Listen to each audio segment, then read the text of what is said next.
Good morning, everyone. Happy Monday. I hope everyone is doing well. I hope everyone had a great weekend. And if not, well, there's always next weekend to try again. So today, I want to talk about hating God.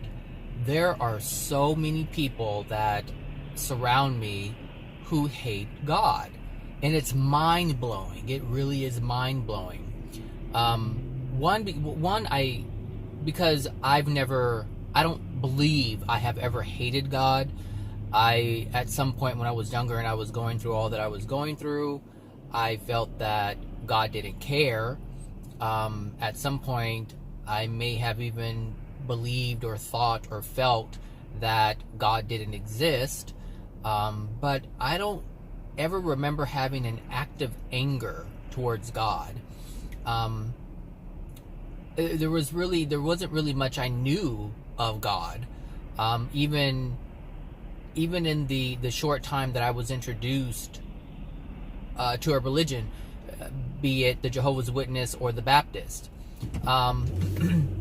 So I was given knowledge that there was or is a God, but the depth of information that was given to me, it wasn't deep at all. It was very shallow. And that's in part because they didn't know much about God, only what has been passed down to them.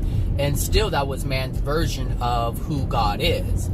But it still blows my mind because the information that I present and the information that people have also heard, these are for the people who hate God, who are very angry at God, and they bounce back and forth between God doesn't exist, I hate God.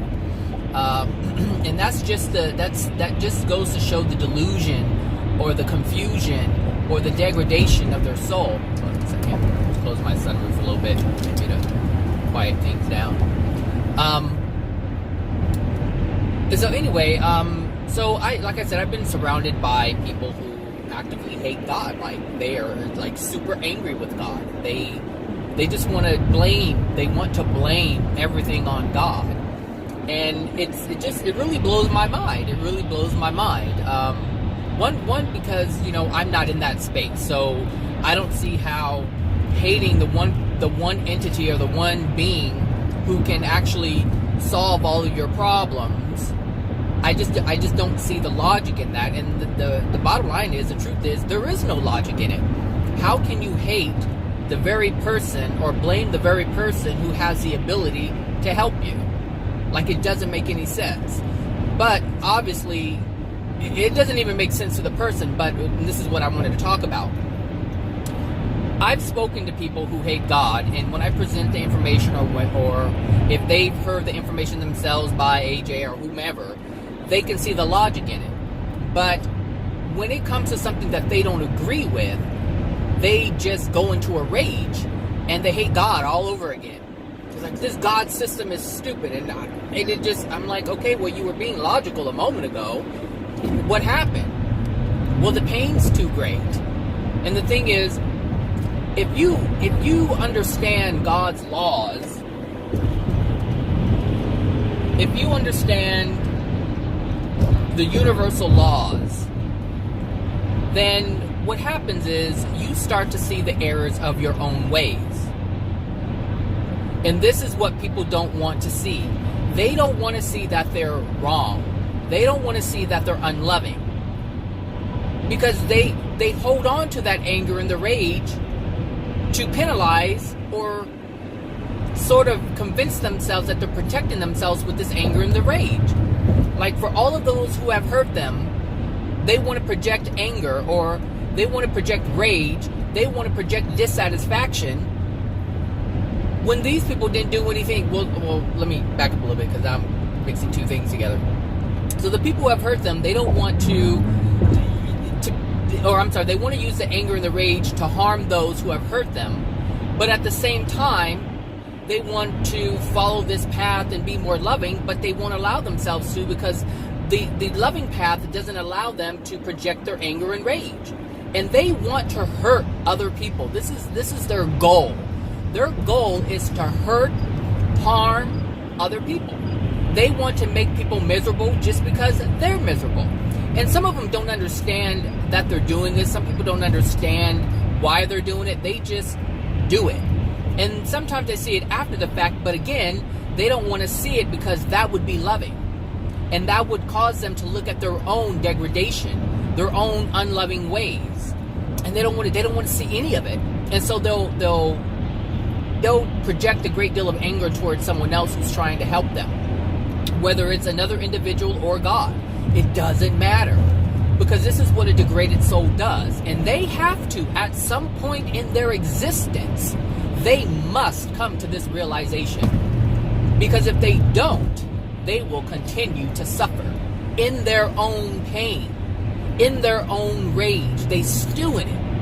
And there they are, sitting there like a potato in some stew, just sitting there in it. Their own creation. Because truth will set them free. But they don't want the truth. They want to hold on to the rage. They want to hold on to the anger. And because of their history, because of their painful past, they want to use, and I mean use, other people to get sympathy, to get the love, a sense of love and compassion that they did not get when they were a child. And they're willing to exploit someone else's emotions in order to get it. And this is one of the reasons why they hold on to it. So I had I don't know if you would say had a friend. This person said I'm not no longer a friend. I don't know, whatever. Anyway, there was this person that I knew. I talked about this person a lot in my videos. I kept saying, I have this friend, I have this friend, I have this friend. Well, maybe about a month ago, a few weeks ago, they said I'm not a friend because they didn't agree with what I said. After all the years that I've given them clarity or helped them see things clearly, all of a sudden I'm not a friend. All of a sudden I'm not a friend. And I'm like, well, I already knew what it was. It's like, this person was actually putting up a facade. Like, this person could not stand me from a long time ago. But because I gave them attention, they stayed with it. But like I've said before, facades cannot be maintained forever. They are short-lived. Short-lived. And I knew this was coming. And generally I tell the people before it even comes that it's coming. They're like, oh yeah, you're a great person, you're this, and thanks for helping me. And I'm like, well, at some point you will forsaken me. At some point you will, because I know the soul condition. And I understand what a degraded soul does. And I wasn't angry. I was just like, well, that time came. I didn't know when it was coming, but I knew it was coming. So, the point I'm making is, when someone is so degraded, when someone is in such pain, they will exploit, they will harm, they will pretend, they will do all kinds of things because that's what a degraded soul does. A degraded soul will pretend to be a loving, a degraded soul will even convince themselves that they are on a path of wanting to be more loving when they are not. Now, other people can see this more clearly than they can because they can see through facades. Some people can't, some people want to believe it, but hey, that's fine. I mean, that's just where they are in their soul condition. I myself am in a place where I can see that stuff a mile away. I can see it from the very get-go. But for those who can't see it, for those who cannot foresee this coming, understand that it is not you. If you are trying to help someone, if you are trying to help someone have clarity, it's not you. It is not you at all. Whoever is angry, whoever is enraged, whoever is in pain, is the one that's causing all of it. It's not anybody else. At all. And so they stick with this idea that it's everybody's fault. It's God's fault, it's your fault, it's your fault, it's my mom's fault, it's my dad's fault, it's my brother's fault, it's my sister's fault, it's my cousin's fault, it's my friend's fault, it's the stranger's fault, it's the government's fault. Fault. It's everybody else except for that person. Because the bottom line is, let's just take the government as an example. If it's the government's fault, why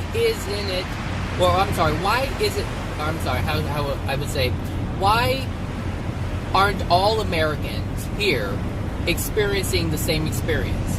Not everybody is suffering. Not everybody is worried. And why is that? If it's the government's fault, if it's the government that is doing it, why isn't everybody else having the same experience? because not everybody is having the same experience. If it's mom's fault or dad's fault, you have brothers and sisters who are not the exact same as you. They're not experiencing the same thing as you. Why is that? Why is that? You have to ask yourself these questions. You can't just post blame where you want to. You have to look at where the problem starts. And the problem always starts with us. Now, I'm not talking about as a child, because as a child, you have no say-so as to what's coming to you. You have no say-so over what's coming to you. But when you become of age, when you become, or when you reach a state of awareness, you are responsible. You are responsible for how people treat you. You are responsible for how you treat other people. You are responsible for your actions, your decisions. You are responsible for how you allow other people to treat you.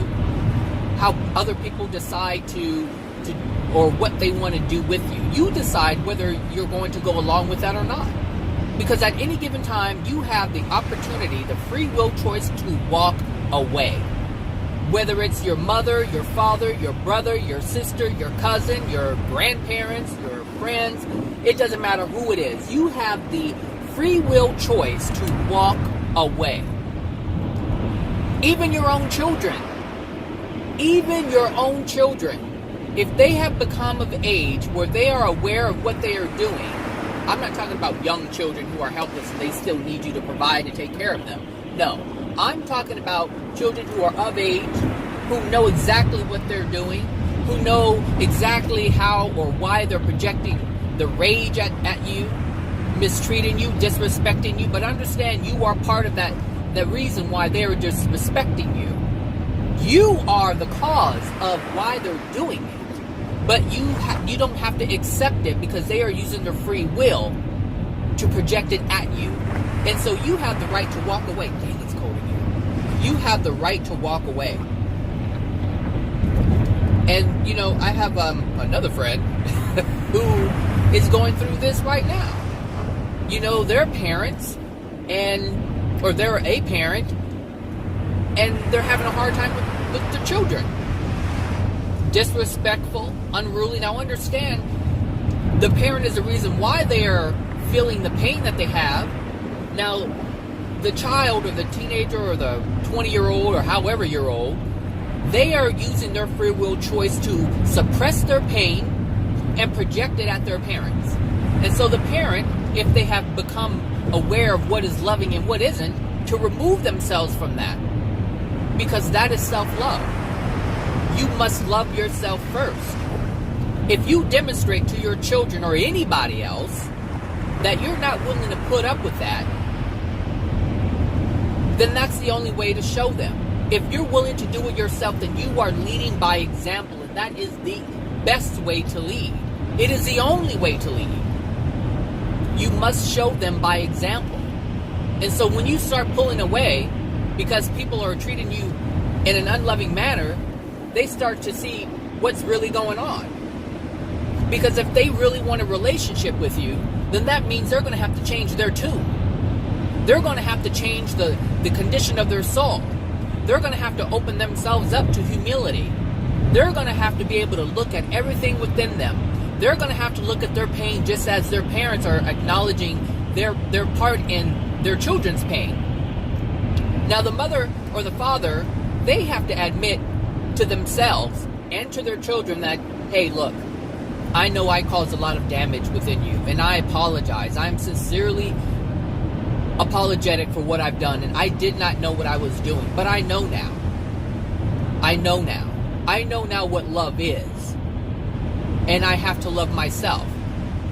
And you're going to have to love yourself by forgiving, by one, not projecting anger at me or other people, but don't demand it because they still have the free will choice to do that. But what I'm saying is, it's the parent's responsibility, if they are in this place, to say to their children, I messed up and I did not know. I wasn't taught the loving ways. I wasn't taught what love is. I wasn't taught God's way of love. I wasn't taught all these different things. And so I mistreated you. I was parenting badly. I was parenting in a wrong manner. I was extremely unloving to you, and for that I am very sorry. And you have to be remorseful. You have to feel. You have to repent for this. You can't just say it. You have to truly feel it. And if you feel it, oh, trust me, you'll shed some tears, because you hurt the very soul that you claimed you loved. Oh my God, I was talking so loud because my ears were plugged. I was probably yelling at the thing. I was like, why can't I hear myself? Anyway, but if you don't have these parents who acknowledge what love is, or they don't have the awareness of what love is, then you're going to have to forgive them. That's your role. You need to forgive them, and you also have to repent for the unloving projections that you projected towards them when you were angry, when you were not living in love. But to blame God? No.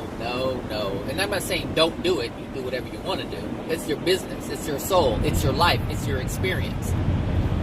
But like I said in the last couple of videos, your misery is your penalty for being unloving and for allowing unloving things to reside within your soul. Listen, you're the only one who is responsible for what's in your soul. Someone may have put something in your... It's like, someone comes in your house and they drag dirt in it. It's your responsibility to make sure that your house is clean. And so it's up to you to remove that which is dirt so that your home remains clean. And it's no different from, with your soul. Your parents, your friends, or whoever you thought your friends were growing up, your family members, your cousins, your brothers, your sisters, they put a lot of dirt in your soul, making you feel unworthy, making you feel like you were less than, making you feel like you didn't meet up to this expectation or that expectation. Look, God doesn't have any expectations of you at all. You have the free will to be whoever you want to be. But there are structures and laws within the universe. And you must live in love. Because this is a loving universe. And, people have a hard time with that too. How come we have to be loving, but yet we're told we have free will? Well, yeah, you do have free will. But this universe is God's house. This universe is God's house. That's it. It's God's creation.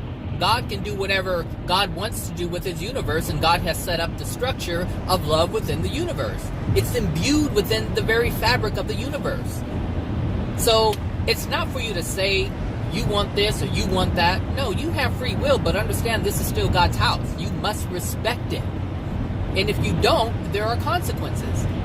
So when God created this, and I'm just trying to look at it from this perspective of how we see our own life, how we see our own constructions that we build for ourselves. And so I'm using the house as an example because most people can understand that. They can understand their home. It's their space. And you create your space how you want it to be. Well, God created the universe how God wanted the universe to be. Perfect. And God wants it to be that way. And God gave you free will, but God still wants his house clean.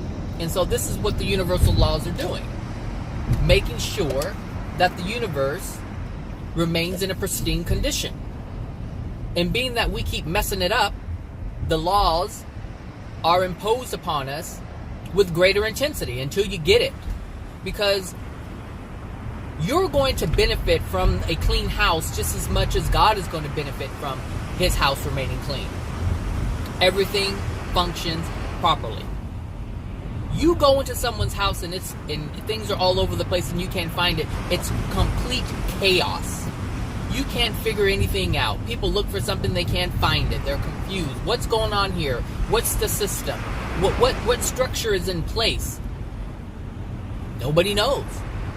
But there's some people's homes you can walk into and you just see it operates like a well-oiled machine.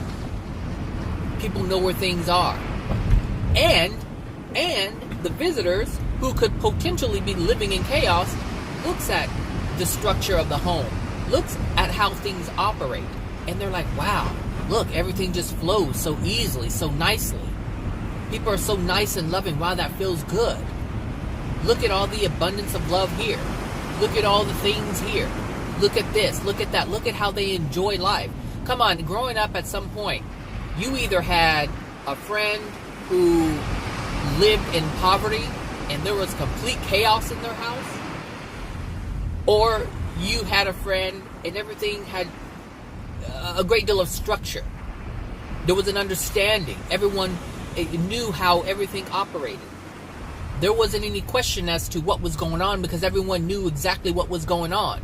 Everyone knew what their role is to maintain that structure of love, of well-being, of positivity. It's no different. And so all these laws are being imposed upon all of us here on the universe, and some people get it and some people don't. And you can see the people who get it. You can see how easy their life is. You can see the lack of struggle, and you can see the abundance within it. You can see all of these different things because they get it. They understand that being angry at someone else doesn't solve anything. They understand that yelling at a child isn't really solving anything. Because this was a post, another one of these Red Table Talk posts came up, and they were like, is it okay to spank your child or something like that, or whatever? Like, do you believe it's good or bad? And obviously I said no, because I don't believe that you have to spank a child to teach a child. You spank a child because of your feeling of lack of control. And it's your anger, it's your hatred, it's your rage that you're projecting upon the child. It's not because the child didn't do something right. It's because the child didn't do what you wanted the child to do. And so now you're enraged. And that anger has to come out somewhere. And so you hit your child and then tell them, I'm hitting you because you're bad. But the child is a reflection of you. If the child's hard-headed, where do you think the child gets that from? And so you're banging on the child because the child is like you. But you don't want to fix yourself, so you want your child to be fixed. You want your child to be better than you, but you don't want to change. You could care less about yourself. You want to do whatever you want to do. The child to be able to have their free will, so you curb theirs by beating the hell out of them, punishing them for this and that and the other. Look, there's ways to, and this is part of the issue with these people who are angry and hate God. They were mistreated growing up. They had a great deal of pain growing up. Their parents didn't know how to parent. Their parents didn't know anything about God's laws, because had they really known and understood it, they would have never treated their children badly. It's not rocket science. It's not rocket science. You just have to be open to it. Which brings me to my next point. Anyone who blames God or anybody else for their problems will never rid themselves of their problems. They will forever remain for hundreds or thousands of years. However long they choose to hold on to this idea that it's everybody else's fault.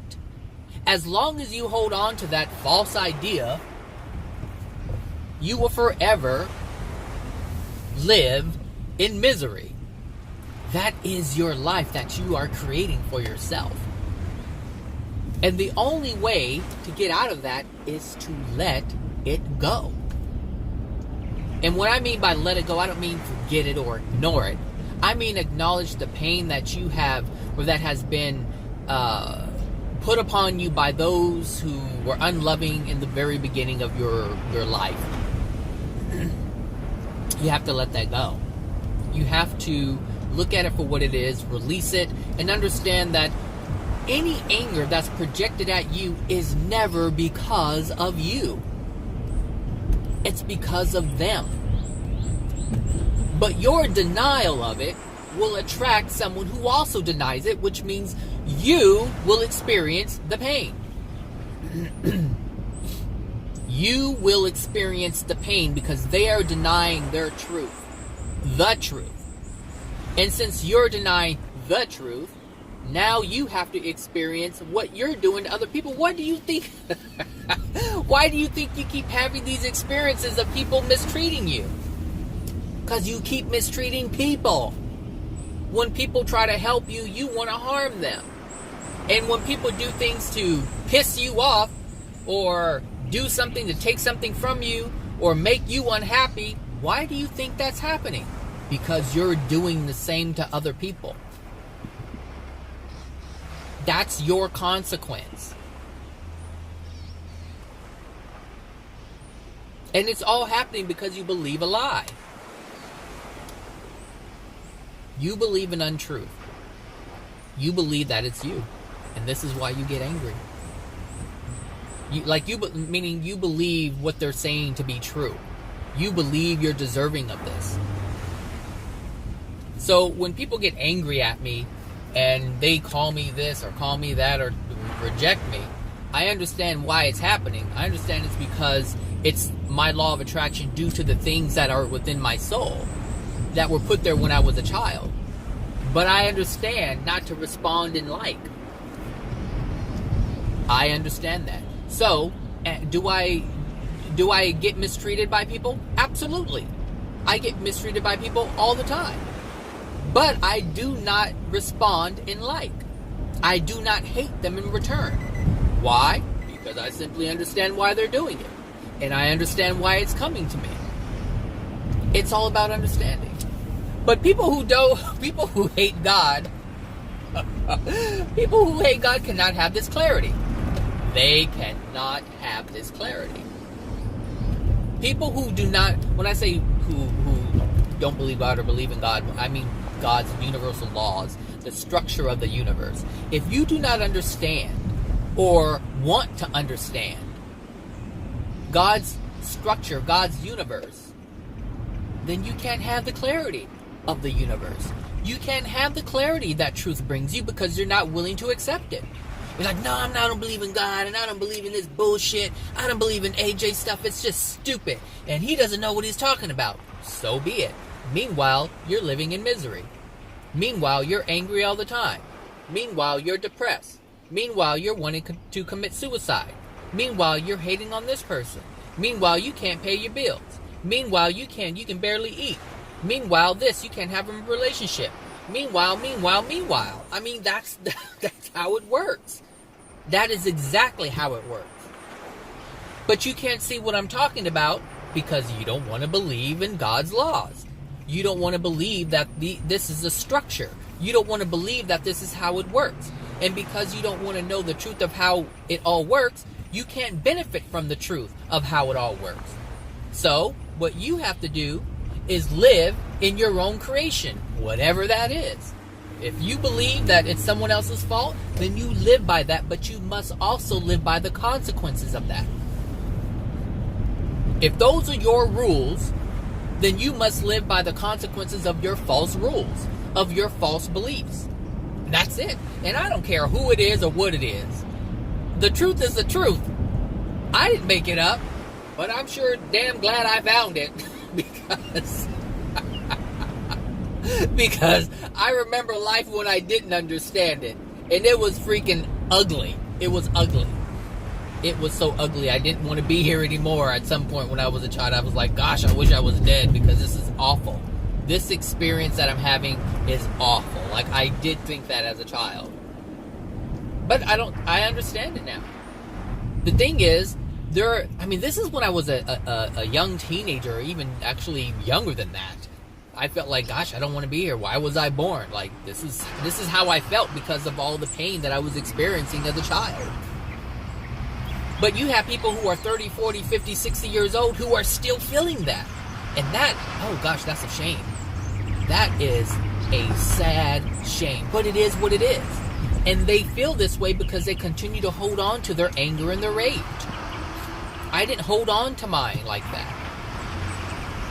I was told to hold the same things that Christian kids are told growing up. You know, God will punish and God will do this. But I didn't fully understand it because I was very young. And thank goodness I didn't understand it. I was very fortunate to not be subjected to that for a long period of time. I was subjected to it for long enough to understand what I'm talking about right now, in order to see the differences between following truth and not following truth. You know, if I was never introduced to the Jehovah's Witness religion or the Baptist religion, I wouldn't have had the understanding that I have. Like, I can't talk about polygamy. I don't know. I've never experienced that, so I can't really talk about it. I can talk about it from the perspective of God's view of what's loving or unloving, but to actually live through it, no, I couldn't really say for sure. I can just say from the outside perspective, no, that this won't be loving or that's not loving, but that's all intellectual. It's all intellectual. But when you have an understanding as to what love is, you can make it, or you can make yourself understand from a soul level. But I mean, I'm grateful that I experienced what I experienced, because it gives me a greater understanding as to why people believe what they believe in the Christian faith. Why people believe what they believe in the Jehovah's Witness faith. Like, I understand why they believe this stuff. I can see how it makes sense to them. But I can, being that I have learned what truth is, I can also understand why it doesn't make any sense. I can see it for what it truly is. But the only difference is, I not only have the Jehovah's Witness and the Baptist perspective or the Christian perspective, I have the perspective of the truth. Now I can compare and contrast. I can look at it and see it for what it really is. But most people who believe in some kind of religion, or they have some kind of New Age belief, or they have some kind of other Christian belief or Buddhist belief or whatever, they only have that one perspective. And you can't figure anything out with that one perspective. Is it going to change on me? Nope. We'll stay here. So, let's get over here. I'm like I said, I'm very blessed. I'm fortunate to have, you know, the added perspective, the added perspective, you know, of what the perspective that I have with religion and faiths and beliefs. Like it helps me to understand what people are going through. Like, when I talk to people, they're like, wow, it's like you're in my head, or you're talking directly to me, and it's because I am talking directly to you. Like, I do understand, a lot of the pain, a lot of the hurt, a lot of the things that children experience, or painful experiences and traumas that people have experienced growing up as a child. I've experienced them. So of course I can speak to you like I'm talking to you. I've experienced them. I can relate.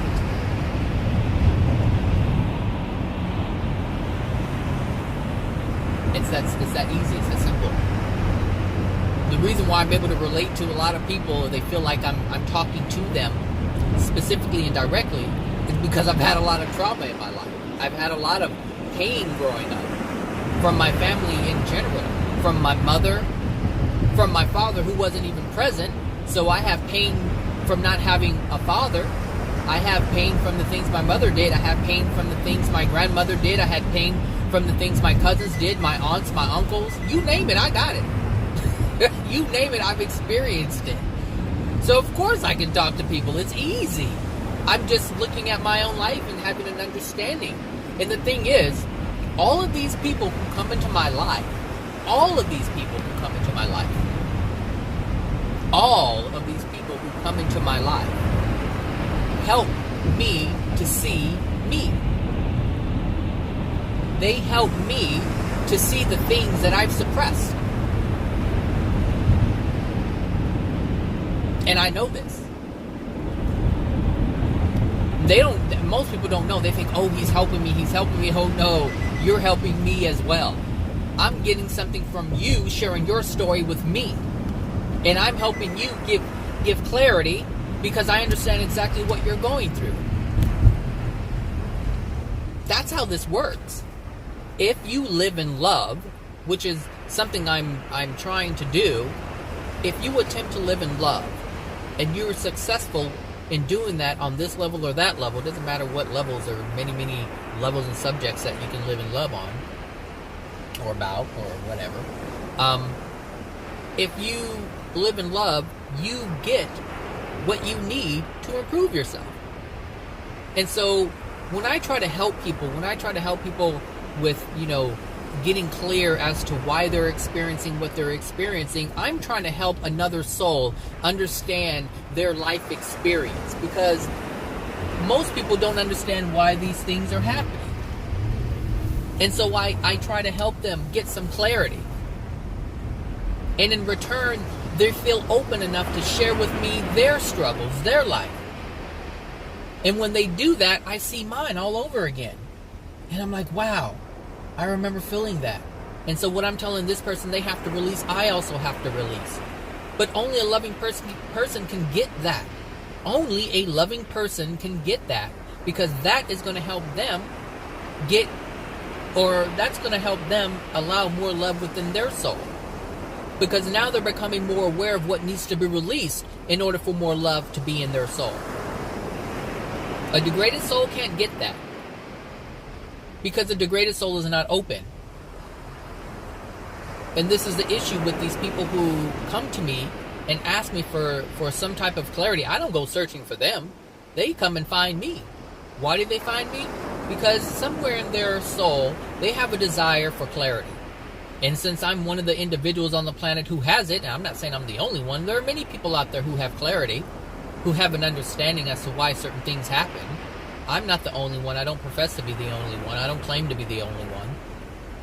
But I am one of the individuals who has some type of clarity. Not all clarity, but I have some. And clearly, if you're attracted to me and you've come to listen to my words, that means I hold some type of clarity that you need. And it's completely up to you and everybody else to determine if they want to hear it. But it's been presented to you. You can't ever claim that no one told you and you didn't know. No, you can't do that, because it has been presented to you. And now you do know. You're just using your free will choice to ignore it. And I see this all the time. In the beginning, I thought it was like, well, maybe I'm telling the wrong thing. Maybe I shouldn't be doing this. Not anymore. That doubt does not reside within me anymore. So when someone tries to make me feel like I don't know what I'm talking about, I automatically know. It's because of their degraded soul, not mine. I'm trying to help them get clarity in their life, and they don't want to see it because then they have to look at their flawed self. But because of their emotional injuries of them being told that they are flawed, they don't want to hear it anymore. But the truth is, when they were told they were flawed from the very beginning, they were lied to. And now that someone's saying, hey, look, you're flawed because you're doing this, they don't want to hear it. And because they're not open to truth, now they have to sit in their misery because they're not willing to accept the very thing, the very information, the very truth, the very love that can set them free.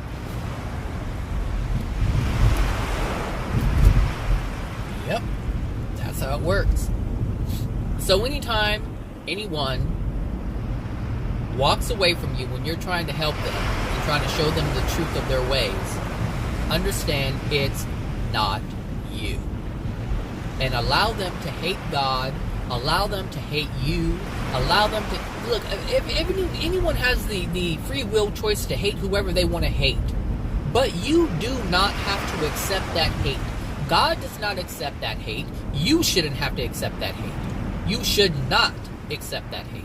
I don't accept anybody's hate because I understand that their hate isn't for me. It's for themselves. And I do not take on anybody else's life experience anymore. I only take on my own experience, an experience that I create for myself. And that means I don't want to create misery for myself. Therefore, I can't hate anybody. I can't be mad at anybody. I can't devalue someone or attempt to devalue someone or attempt to make someone feel devalued. No, I can't do that.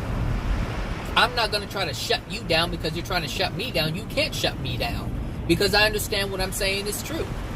It's you who don't, or others who don't understand it. But I can't suffer because of their belief. That's ridiculous. But it wasn't ridiculous when I was younger and I did it, so I understand it. Again, there it goes. I understand it. I understand it. And you'll be better off if you understood it too, whether you're the degraded soul or the person trying to help. Because some people try to help, but they allow the other people to bring them down. And that is only able to happen if that person has degradation within their soul to begin with. You cannot go any lower than where you are. Well, you can go any lower, but it's your doing. But what I'm saying is you can't feel any lower than you allow yourself to feel. You cannot degrade your soul any lower unless you're willing for your soul to be degraded further. That is the truth. And I know that's the truth. I need to stop watching Greenleaf. Pastor Greenleaf. Anyway, that's a pretty good show. I learned a lot from that show. I learned, what did I learn from that show? Because it's about a church life and stuff like that. But there are some good things in there. There's some good things in there. But, it's like with any religion. I'm not saying all religions are just flat out wrong, because there's a lot of truth within Christian religions and other religions. It's just that all of it isn't true.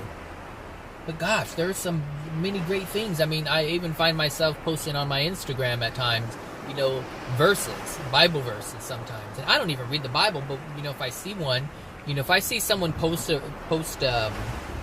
verse, I look at the verse, I'm like, wow, that makes a lot of sense, and I'll post it. But if it's loving or it's telling of truth, yes, I agree with it. Absolutely. There are many truths within the Bible. But the Bible in itself is not true. As a whole, it's not truth. And that's what, people who believe that it's the Word of God, well, that's false. Because there are unloving things within the Bible, and there isn't anything unloving that is the Word of God. But people have, like I said, people have these belief systems, and they allow themselves to be governed by it. Don't be governed by anything but love. That's it. I don't care what it is. There are certain things that my sister has said that are true, and there are certain things, or I should say, there are certain things that my sister has shared with me, or my mother has shared with me, my brother has shared with me, that are truth. And there are things that they didn't, and I have to reject the things that aren't, and accept the ones that are. That's how you take control of your life. You don't allow something to govern your life unless it's love. That's it. And the thing is, God is a representation of love. And so if you hate God, then you really laugh in the face of love. So you can't claim I want to be more loving when you're actually rejecting the very thing that represents love. Run and tell Pastor that. I don't know, this life on earth can be very complicated. But it's only complicated when you use all these different things to govern your life. When you say, oh, well, this person says you should live like this, and this person says you should live like that. No, I don't care what anybody says. What I do care is that what people say has love, is with love. Some people say, we have a new CEO, and she, came in and she's like, I want to do it in love. I want to communicate in love. I want to, get to know you in love. I want to build in love. I want to help our clients in love. I want to help you in love. And that can only go so far depending on what her definition of love is. But people heard her. I heard her, and I'm like, wow, well, this is the change, great. But I also understand what love is. And I understand where someone's love isn't unloving, where it turns, it flips. Their words and their actions are no longer representing love. So I can't hang on every word that the person says, because I have yet to see what this person's soul condition is. Now, there are some things I learned about the person that lets me know that there's a great deal of pain within her, but that doesn't mean that they can't show actions or care and concern. That doesn't mean that. Just because you're in pain does not mean you can't be compassionate. Of course you can be compassionate. So for those of you who want to claim to hate God or blame everybody else, that doesn't mean that you don't have compassion. It doesn't mean that you can't have love. It doesn't mean that you don't have any love in you at all. There's some things that you do, and there's certain things that you care about. Some people, are in a lot of pain, but they care for others. They just don't care for themselves. Now, it's not done in love. It's more of an addiction, because they want something positive in their life, so they do things that are positive in their life to create that positivity within their life. And I know I'm going to go straight because there's 2 buses. I may take too long. Let's go straight. Yeah. Anyway, so that's that. So for you people out there who really hate God and you blame God for everything that has happened, God didn't do anything to you. But people on earth did. And the thing is, some of you guys can understand that. Like, some of you really understand that God didn't do anything. And so you revert to this. Then why did God allow it? Well, God allowed it because you have free will. But you are being corrected, which is why you're miserable. Your misery is proof that you have been living unlovingly. The pain that you incurred by your parents, friends, family is proof that they were living outside of love. That's what that proves. It doesn't prove that God allowed anything. It proves that people use their free will unlovingly. That's all it does. All right now. Good decision, Bradley. Good decision. Huh. That's what that means. God didn't do anything, but God is trying to help you see this, which is why I'm speaking it. If I were a degraded soul, I wouldn't be talking about this stuff. Trust me. When I was angry, if someone came to me and started talking this mumbo jumbo, because that's what I would have called it, mumbo jumbo, I would have been like, you don't know what the hell you're talking about. My pain, my misery, my heartache is real. And if there were a God, a loving God, then I would have never experienced this pain. If God really truly loved me, then I would have never experienced this. So I understand the people who say they hate God. I understand it. I get it. It makes total sense. Complete sense. 100% sense. But from a degraded perspective. Not from the perspective of understanding who or what God really is and what God represents.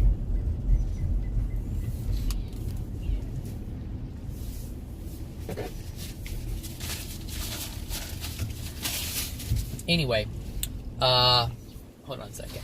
I gotta walk into the building real quick. I guess that's it. But yeah, I do understand why people want to hate God.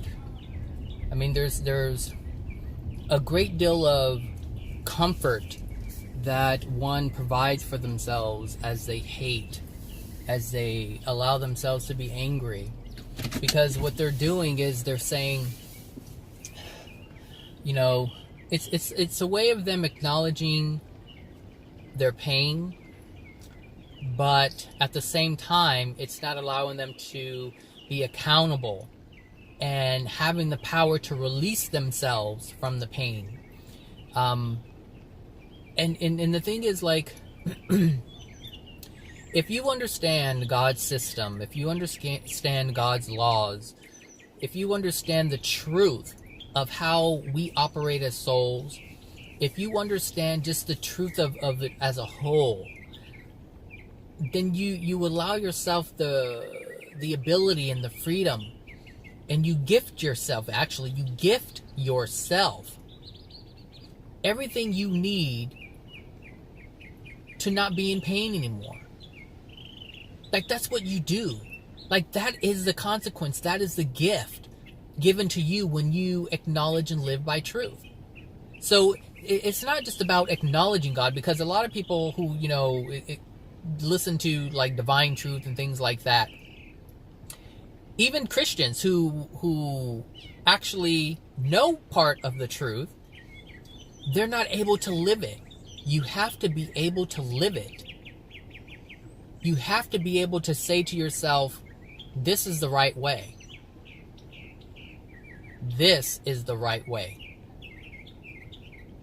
This is the right way. If I want to love myself, I have to do this. This is loving myself. And I have a stronger desire to love myself than to hate another person.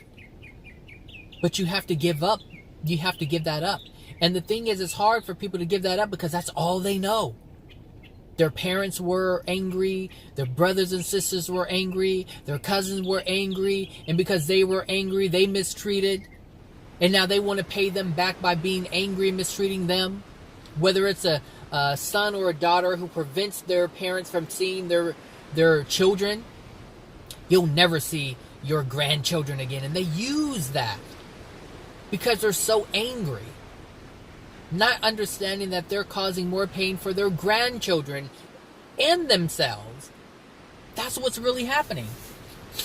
And if you can see this, and if you truly love your children, then you would not deprive. Especially if you know your parents, their grandparents would never harm them. If you know that, why would you deprive your children from even having an experience with their grandparents? It's no different than like me it's no different than me growing up without a father. Like, I knew I had a dad, but I didn't know who my dad was. I knew he existed. I knew his name, but I never knew him. I didn't have the chance to grow up knowing him at all. And so there's a part of me that grew up with this big gaping hole because I never got a chance to grow up with my father. I never had the ability to determine whether or not I wanted to know my father or not. My mother made that choice for me. But I can also say my mother many times throughout my childhood said, when you're ready to meet your father, let me know and I will help you look for him. My mother did do that. She wasn't the type of mom that says, oh, your dad is a deadbeat and blah, blah, blah. Like, my father did some heinous things to my mother. And I understand why she didn't want to have a relationship with him. But she also gave me the choice to get to know him if I wanted to. But I didn't want to. I didn't because I grew up without him. It's like, why do I want to meet him? And it wasn't that I was angry. I just didn't have any desire to meet him. I didn't know what that would look like. I didn't know what that would look like at all. So I said, okay. And I never asked her. And I remember asking my mother at one point, I said, well, if you find him, if we find him, would you get back together with him? And she said no. And that was that. And so I thought, and the reason why I chose not to is because I had an understanding of what having a mom and dad looks like. And in my understanding, whether it was looking at, families around or TV movies or whatever, I understood that a mother and a father are together in the same household. I didn't understand a mom and a dad being separate. That's not what I grew up seeing. So my understanding it didn't incorporate, I had the option to get to know my dad without being in the same household, without my mother and father being together. Because that's how I understood a mom and dad to be. So being that I asked her that, are you guys getting back together? And she said no. Whatever view I had in my mind couldn't be fulfilled. Therefore, I said, no, then what's the point? If I can't have what I know is supposed to be happening, because that's how I saw it at the time, if I can't have what I believe I'm supposed to be getting if my father's in my life, then I don't want it. And that's no different. That is no different than people saying, well, meaning their feeling towards God, because they have an idea in their mind, and their idea is this: God is supposed to protect me no matter what. God is supposed to shield me from all pain. God is supposed to give me whatever I want. Ask and you shall receive. This is the idea that people have in their mind. And just as small and ignorant as I was when I was a child, there are 30, 40, 50, 60-year-olds who are still alive today who have this same small, ignorant understanding as to what God's role is. And they don't understand it. And they're so angry, they don't allow themselves to understand it. Now, I understand I could have, maybe not, I don't know what the universe would have allowed or not allowed, because the fact of the matter is, he wasn't in my life. And when I met my father just before he died, back in 2015 for the first time, when I met him, I knew, like I felt it was a blessing that I didn't know him for the years that I was growing up. Because he was a complete mess. A mess. His life was a struggle. I mean, a struggle. But so was mine growing up. I just didn't see it as a struggle because I didn't have the responsibility of trying to take care of a child. That was my mother's struggle. It wasn't mine. But I did experience a struggle. But I saw it. And I was like, maybe it was a blessing I didn't have dad in my life, because his life is a mess. Was a mess. Which led him to an early death. My father was not that old when he died. At all, but he was a complete mess. His body was in shambles. I mean, organs shutting down. I mean, all kinds of things were happening to him. And that was all based on all the choices that he made. All the contents within his soul led him to that experience. And I was able to see that experience on purpose. The universe allowed me to see that experience on purpose. The universe allowed me to experience that experience on purpose. Why? Well, because I'm a product of my father. I am a product of my father. And I have the same potential to suffer the same death that he has suffered. Because I hold the contents within my soul that he held within his. Or it still holds within his, probably. And so I was able to get a glimpse of what my future could be if I do not change my path. But that's not the reason why I'm changing my path. I'm changing my path because I choose to. I don't think I would have been able to see my father if I were on a different path. I was kind of sort of on this path already, but I was in the beginning stages of it. But I can tell you, just thinking about it right now, it solidifies the path that I'm on. I can tell you that. But this is what I'm saying, like, things are presented to you, things are brought into your experience so that you get the message. And there's many messages in just one experience. Many messages. We just have to be willing enough to see them. And some messages are presented in different experiences. Same message, different experiences. People call this synchronicity. Well, the universe does do a lot to drive things home. We're so ignorant, we want to ignore everything. It's a mess. But if you're on a path of truth, if you incorporate humility, if you have humility, if you have love, if you have a desire to have all this, then you can see it really, really easily. And the thing is, not only will you be able to see it, but you'll be able to absorb it. Because that which you desire will easily be absorbed.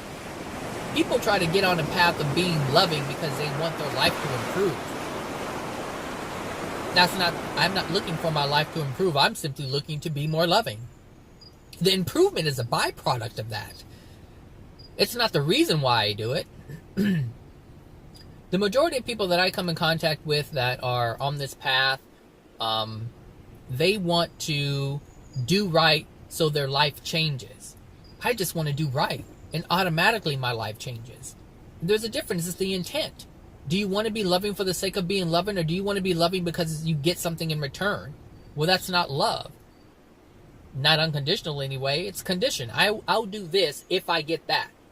And this is the issue that people have with God. Okay, I'll follow. These are God's laws. These are God's rules. Okay, I'll follow it so my life can improve. And then things don't improve, and they're like, fuck God. God sucks, God's stupid, God doesn't exist. And then they get angry all over again. Because they weren't sincere when they first started out. They weren't trying to change based on love. They were trying to change to get something in return. And God does not work that way. Some people on earth may be fooled by that nonsense, but God isn't fooled by it and doesn't allow it. And as long as you continue to believe that, well, then you'll continue to be disappointed and live in your misery, which is what you're living in now. Anyway, that's it. Boy, I know more people hate me, and there's also more people who love me because I said it. But, I mean, it is what it is, you know? It is what it is. People are going to love you and going to hate you. The thing that really matters is that you always love yourself no matter what. Self-love, unconditionally. Don't ever stop loving yourself, because the day you do that is the day that you incur more karma, because you don't allow yourself to live in love. As you have doubt, as you have this lack of worth, you're not loving yourself. And every single time that doubt comes in and sneaks into you and takes over, well, that's the choice. And now that choice has a consequence. And it's an awful feeling. It's an awful feeling. And you don't want to feel that awful feeling, so you blame everybody else. You blame other people who've actually been speaking the truth. You're an asshole, I don't agree with you. Wah, wah, wah, wah, wah. That's fine. That's fine. It's fine for you. It's fine for me. You're okay with it. I have to be okay with it. I don't have a choice but to be okay with it. I have to honor your free will. I have to respect your free will. You can project whatever you want at me, and I can't hate you. I can't stop loving you. I just can't. I have to continue to have compassion, and I don't do it because I have to. I do it because I want to. That's my desire, to have compassion for those who are not clear on the path that they're on, who are not clear about their being, who are not clear about their soul, who are not clear about their creation, who are not clear about their anger, who are not clear as to why they don't have joy and happiness and peace and ease in their life. I choose to be compassionate and understanding towards those people. And at some point, you know, it's like, I hope you can get out of it.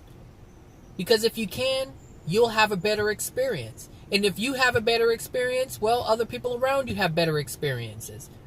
You lead by example. Lead by example. And if you've experienced pain, then all that means is that someone who was supposed to be teaching you love didn't live in love, and so they led by example. Being an angry, bitter, vengeful, rageful person. That's it. They led by example, and that's what you learn, and this is what you're putting out.